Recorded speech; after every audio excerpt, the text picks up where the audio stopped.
Hi and welcome to Yum Paleo. My name is Andrew and today we're going to be doing a roasted herbed crust boneless leg of lamb, and we're going to be doing that on a really tasty parsnip mash with some stuffed tomatoes and some yams. So it's a meal of many different facets today. So the first thing we're going to do is get started off by working with the lamb. So what I have here is 2 pieces of lamb which have been beautifully boned out, and I'm just going to plonk them there.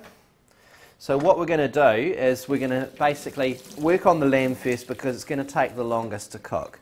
Now lamb takes around sort of 50 to 70 minutes in the oven. So what I've done is I've started just by putting the oven on here, put it on fan bake, and I've put it on to about 350 degrees Fahrenheit. So for those of you who use Celsius ovens, that's around 175. So I'm just preheating the oven in the interim, and I've got just a fairly standard sized roasting dish because we're going to cook this leg, we're going to cook these pieces of lamb uncovered. So to get started, what we're going to do is we're going to make the herb crust. So before we started, I had some almonds, and I've just ground them up in a little food processor thingy here which attaches to the blender. And so what I have here is around half a cup of ground almonds. So they're quite coarse, and that's a really cool start.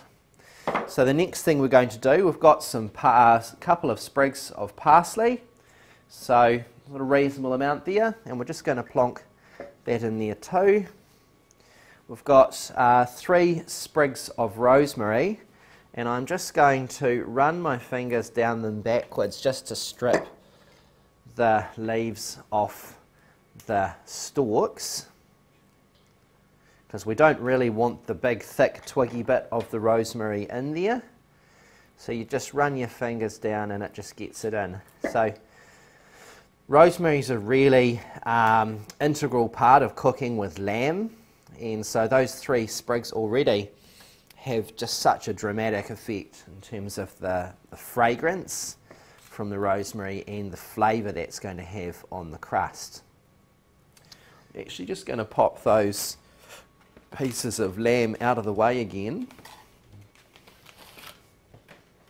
and I'm just going to rinse that board down because I'm going to zest and juice a lemon, and we're going to chop up a little bit of garlic as well to throw that in. So I've just got a clove here, so I'm just going to pull it open a little bit, and we're going to get a couple of nice cloves garlic. Oh, there's a lovely one there actually, so I'm going to use that one. So I'm going to use 3, so it's going to be a little bit garlicky, but that's all good. So I'll just put the rest over there. So just remember, when you do these, you just squash them with the flat of your knife and then just trim the ends off, and that just loosens the skin and gets it off really simply. And we're just going to throw those cloves straight into there, because the aim of this is that we're going to just munch all of this up together. And I'm just going to do that into a bowl because it's easier to catch. Some people just use the juice, but the zest of a lemon is just so much more powerful than juice on its own. So I'm a really big fan of using as much of the lemon as we can. I think we've actually got quite a reasonable amount of zest there now. So with that, we just run the blade down and up inside, hook those seeds out because we don't really want those. Stick the sieve over the top as you're juicing it, and that'll catch any greeblies that come out,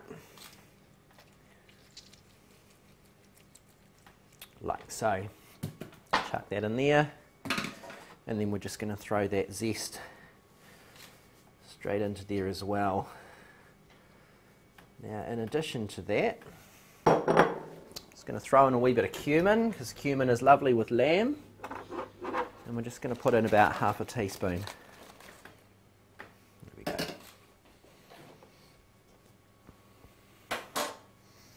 So, from there,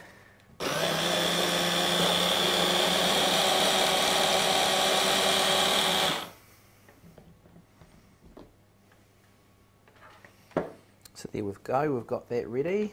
I'll just grab the spatula. We're just going to put that all together in the bowl.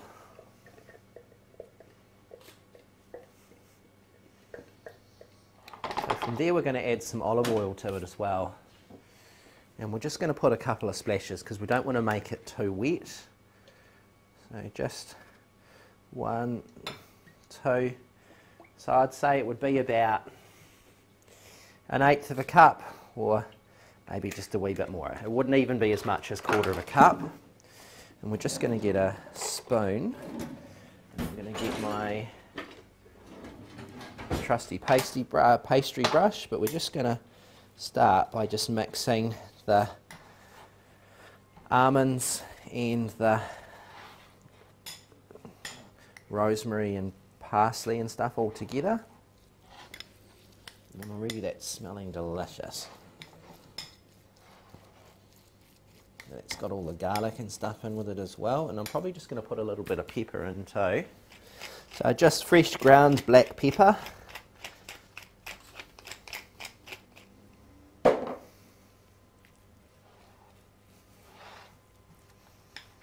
there we go, we've got quite a really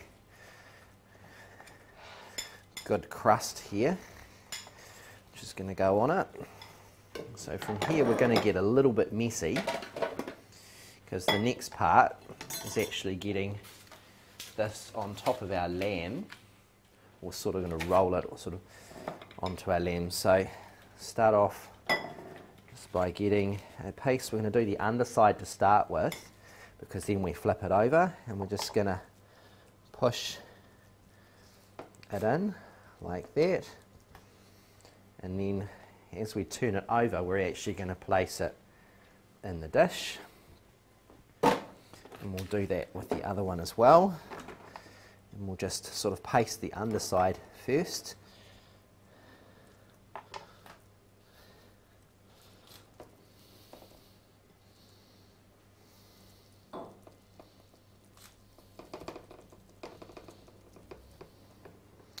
Then we're going to turn that upside down and place it in the dish. From there, I'm just going to move that cutting board out of the way, because it's got a mucky all over it.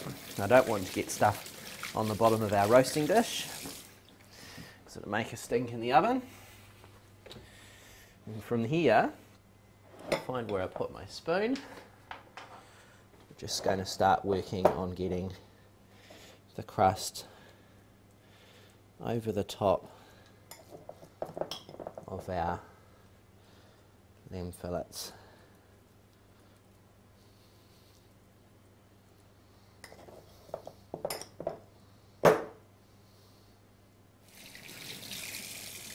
So there we have it.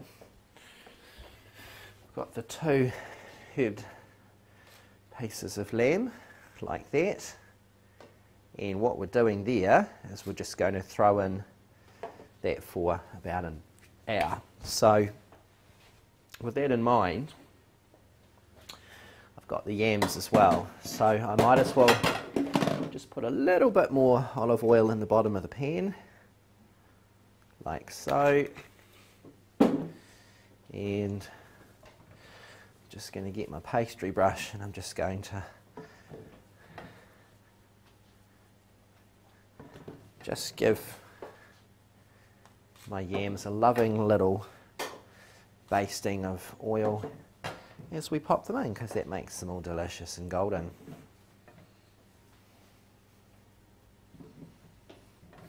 Now I've probably got too many yams here. I'm aiming for about 3 per person, and we're cooking this sort of for about 4 or 5 people. So can adjust those quantities if you feel you've got too much, but I'm a big fan of the yam, so I'm going to just use up as many of these that I can fit in here without crowding the lamb too much. So there we have it. We've got the lamb and the yams ready. Remember, the oven's been heating now at 350 degrees Fahrenheit, and we've got that ready to go. So we're going to pop that in the oven now and set that going, and that's going to be taking about an hour. Okay, so I've had a wee tidy up, and the next part we're doing is the stuffed tomatoes. So really, you know, the key to a good dish is about thinking about your ingredients, thinking about what they're made of and how they cook. And it's really about the timing. So we've got our lamb and our yams in the oven for around an hour, and the next most time consuming thing to do is the tomatoes. So what we're going to start off by doing is we're just going to slice the top off them, and we're going to get a spoon and we're going to spoon out the insides and put them into a bowl. So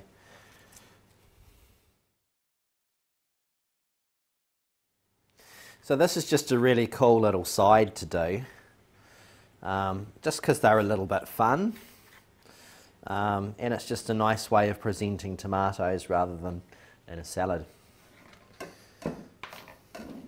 So you hang on to the empty case and the lid. Here we go, 1, 2, 3, 4. So next trick is just to peel a carrot.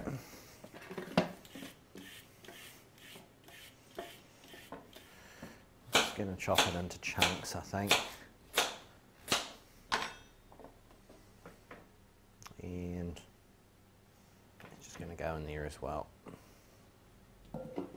like so. Okay, so 2 sticks of celery, fairly straightforward, and just into chunks as well. Onion.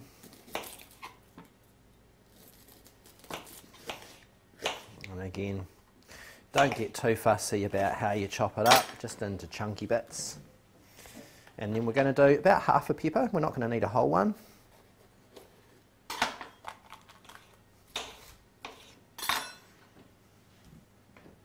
So there we have it.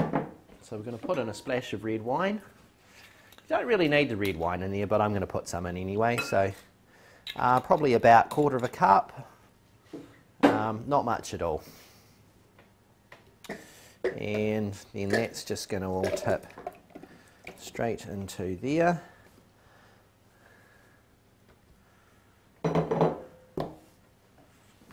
Stack the lid on. Bit of a push.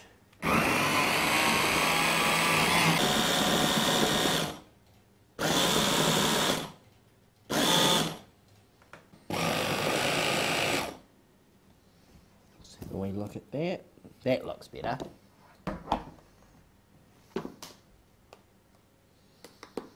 So from what we're going to do from there, just going to rinse the strainer out. We're just going to run this stuff through the strainer just to get some of the liquid out of it, because we don't want too much of the liquid in there. It'll be too pulpy. Cool. So from there, take those lids off. Bring them back over here. We're just going to start spooning this back out of there and back into the tomatoes. So, hook those. If there's any really big chunks of carrot in there, just hook them out.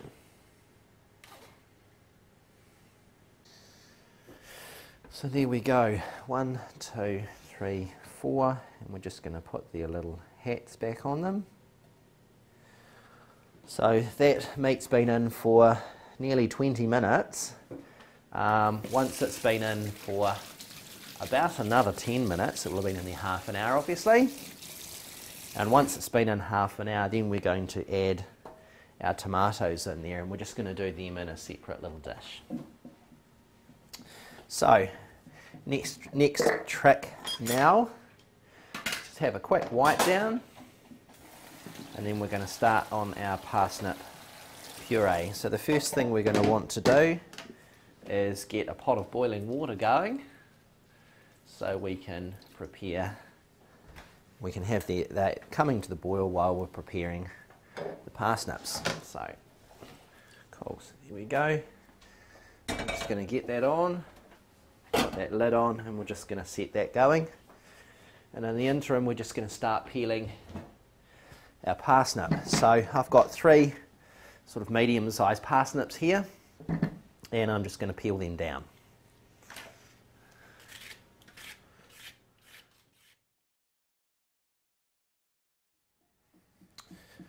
Okay, welcome back. So our parsnips are about ready, so we're just going to work on those. So we're just going to make them into a mash. Ooh.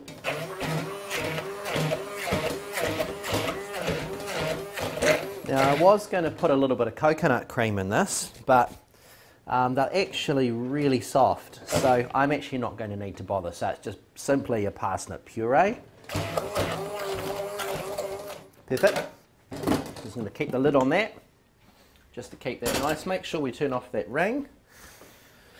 And we're about ready to start taking a couple of these things out of the oven. So I'm going to take those tomatoes out and rest them.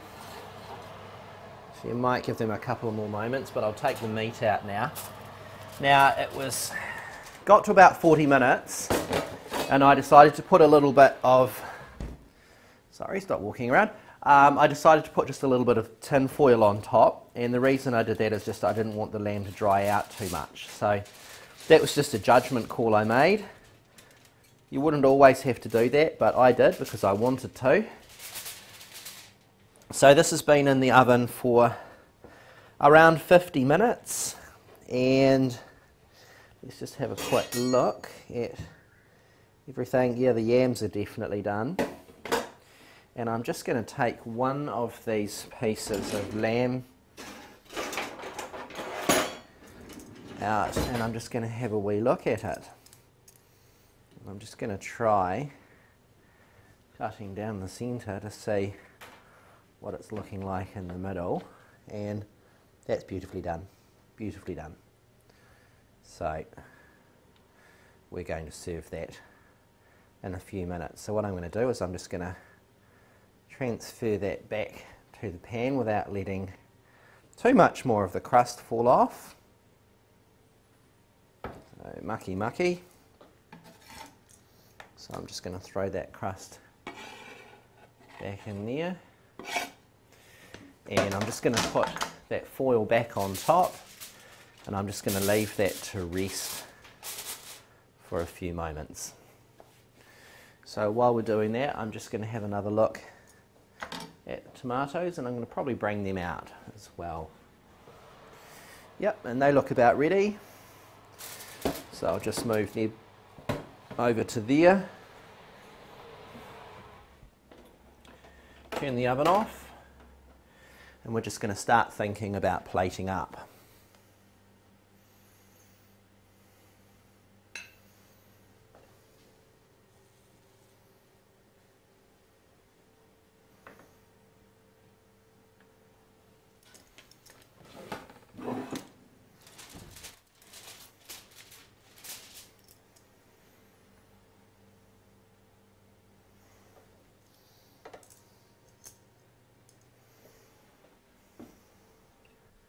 So there we have it.